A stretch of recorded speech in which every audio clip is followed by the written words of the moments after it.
The Applied Psychoacoustic Lab, also known as APL, recently released an update to their Virtuoso binaural rendering plugin. And this update actually has a couple of really interesting features. Now, in case you're not familiar with Virtuoso, that is a plugin and or a standalone application that allows you to turn multi-channel audio into binaural audio in a way that is consistent with head movements. So you can use head tracking in order to get a fully immersive experience. So this is really, really cool.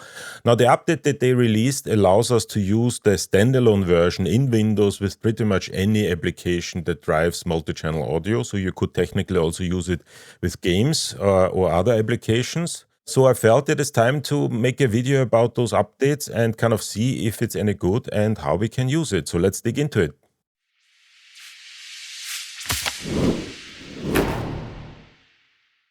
But first of all, hello everybody. In case you're new here, my name is Michael Wagner. I'm a digital media educator with more than 30 years of experience in higher education. And on this channel, I talk about digital media, game design, and spatial audio. Today about an update to Virtuoso. If any of those topics interest you, I invite you to subscribe or join my Discord community. Invite link is in the description below, or there's also a QR code here somewhere. So let's have a look at Virtuoso, and before I do anything with it, let me walk you through the new options that we have. And the first two options we'll find in the settings menu. The first thing is that we now can load up a custom sofa function. So essentially we can create or we can use a customized head-related transfer function in connection with Virtuoso, which is really nice. So if you have something like that, that is a big thing. The second new option can be found here in the head tracking section. And in previous versions, Virtuoso was capable of working with head trackers that would support the native format that Virtuoso uses. And unfortunately, that was only one head tracker on the market that actually did that. What they now did is they opened it up to different formats. So when we click here on the OSC option, what we can do now is we can select between APL, which is the native format that Virtuoso uses, IEM, which is a very popular head tracking format that essentially is used by pretty much any head tracker out there. So if you have a head tracker, chances are that it supports IEM. And the final one is NXOSC, which is a big thing for people that are on a Mac, because on a Mac there's this little application NXOSC that can convert the signals that come out of a Waves NX head tracker into OSC messages, and we can now use that with Virtuoso as well. Unfortunately, once again, this only works for Mac, but we at least have IEM, so essentially anybody with a head tracker can now use that and kind of take advantage of the head tracking. The third and maybe most important addition is in the options section under audio settings, and this only relates to the standalone version in Windows. What we now can do is we can now select an ASIO driver as an input-output device, and that is really cool because that will allow us to connect Virtuoso with pretty much any application in Windows and use it as a binaural renderer for any application that puts out multi-channel audio. And this is essentially what we're going to play around with today, because I think this is actually one of the nicest additions to Virtuoso that once again adds a lot of capabilities. So let's open up an application that can put out multi-channel audio, and let's see how we can connect it to Virtuoso, the standalone version of Virtuoso in Windows. Now what I'm going to use here is the Dolby Atmos renderer, the external Dolby Atmos renderer. This is once again just for demonstration purposes. You could use any application that can support ASIO, could be a game for example.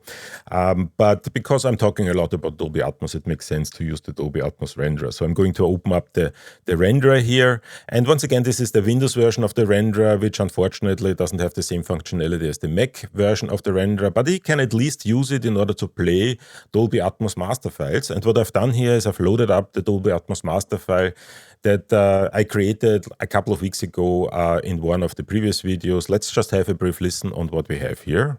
And for that, I should probably take my headphones.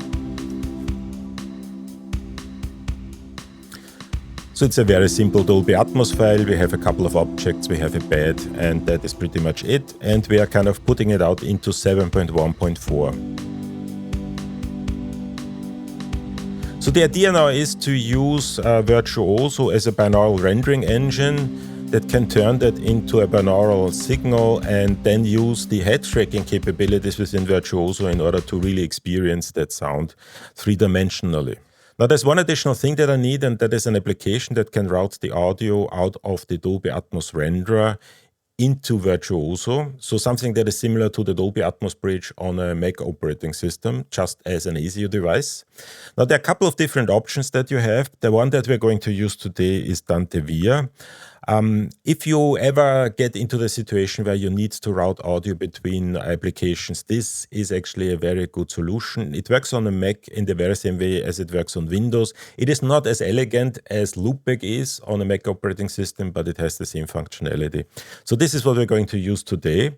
Now, it is best practice that before we start up Dante Via to close all applications that use an audio device, simply because there can be conflicts. Sometimes an audio device is captured by an application and then Dante Via cannot really kind of initialize it.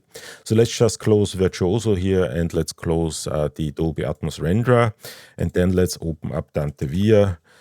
And the first thing that I'm going to do is I'm going to start up Dante Via. Now you can have it run constantly in the background, but I usually kind of start it whenever I need it and stop it again if I don't need it. But there's no reason not to just have it running all the time.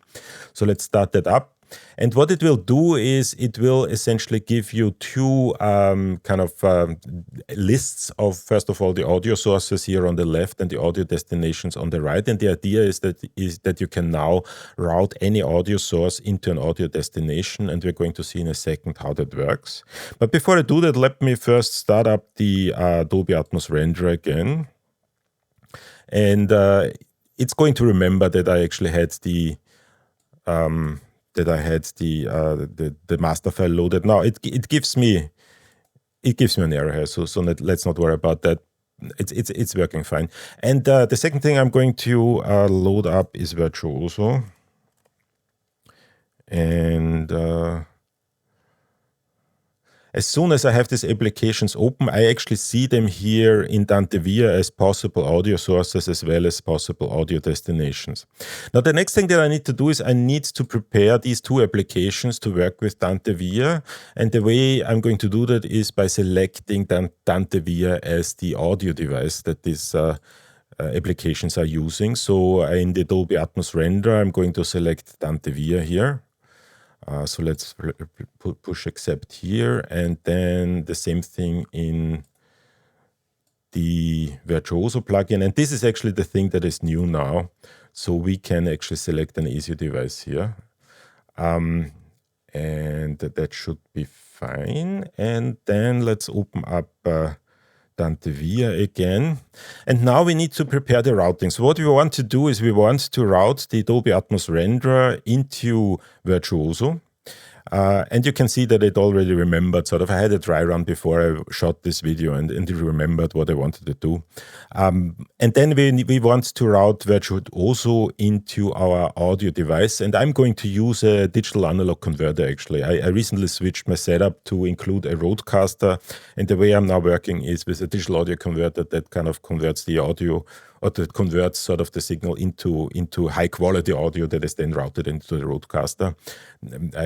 That's the way I decided to go. So what I'm going to do is I'm going to simply send it into this digital analog converter, which is a Sheet Modius, which I really like. So I can highly recommend that one in case you want to have high quality audio.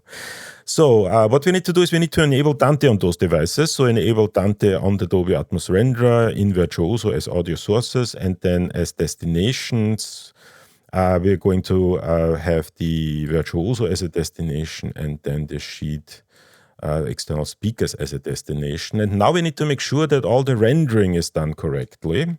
And this is done with the Dante controller. So this is actually one of the things that makes Dante a little less usable than something like Loopback, for example, on a Mac. Here it is a two-step process. We first need to enable Dante on all the applications and devices we want to have. And then we need to kind of go into the Dante controller, and the Dante controller will allow us to actually do the routing. So if we open it up here, we now have all the inputs and outputs that we've selected here. So essentially the sends, or the transmitters, that's kind of the way it is called in Dante Via, is the Dolby Atmos renderer. Those are the first 16. And then the receivers is Virtuoso, and then essentially we have Virtuoso as a transmitter, and then we have the external speakers as a sender. Now it remembered the way I kind of set it up last time, but if you want to change it, or if you need to change it, just make sure that the correct channel is routed into whatever the correct output is. So in our case, we are just routing the first 16 channels. Those are the channels from the Dolby Atmos renderer into Virtuoso, and then we are routing the two outputs of Virtuoso into the actual audio interface, and you can essentially kind of switch those around. And what if I play the master file now, I should now see in Virtuoso that it is coming here at the inputs, and I should actually get a binaural rendering in my headphones. So let's just play that. And as I can see, I'm getting all the information and everything is working just fine. Now, if you do that, make sure that the channel order once again is correct. Now, one way to go is, for example, you can solo individual channels in the renderer. So let me just solo that one. So that would just kind of play only audio on that, and then we can check in Virtuoso if it's coming in on the right spot, and it is. Now this is already pretty nice. There are a couple of things I should mention. First of all, I'm using the standard 7.1.4 setup here, but because Dante Via supports up to 16 channels per applications and Virtuoso can go up to 9.1.6, you could set up your Dolby Atmos renderer to output to 9.1.6 and then essentially use Virtuoso in order to create a binaural rendering of a 9.1.6 environment so that you can monitor your Dolby Atmos in the same way you would monitor it in a 9.1.6 Atmos mixing studio. The other thing I should probably mention is that kind of technically this could already be done with the previous version of Virtuoso. There was a workaround how to do that. So what you could do, for example, is you could use a digital audio workstation such as Reaper and then use Virtuoso as a plugin within Reaper and then essentially route into Reaper.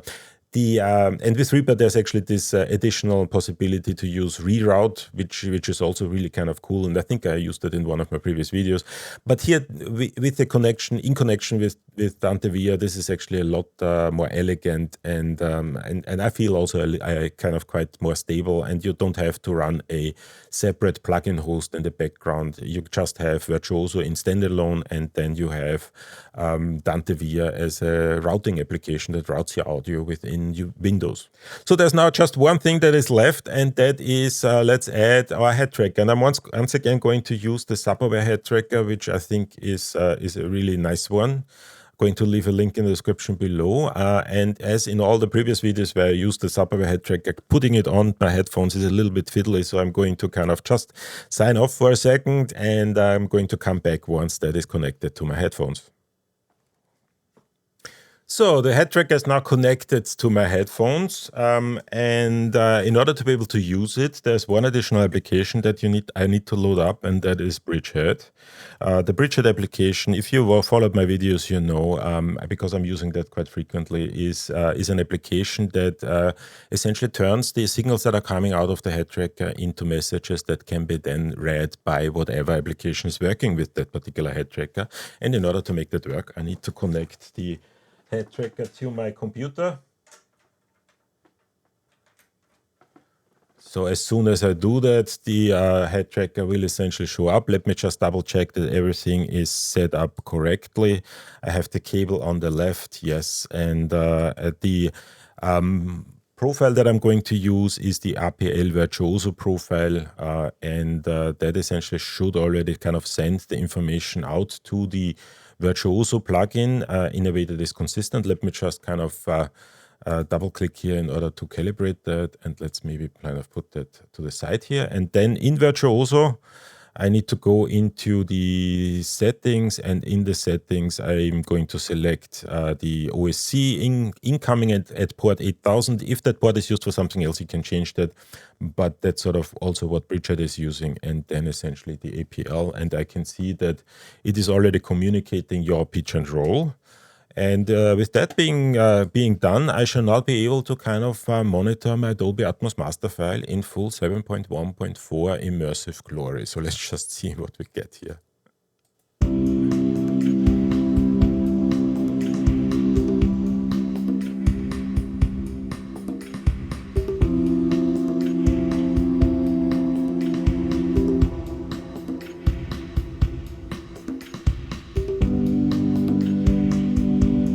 And that works actually surprisingly well, I have to say.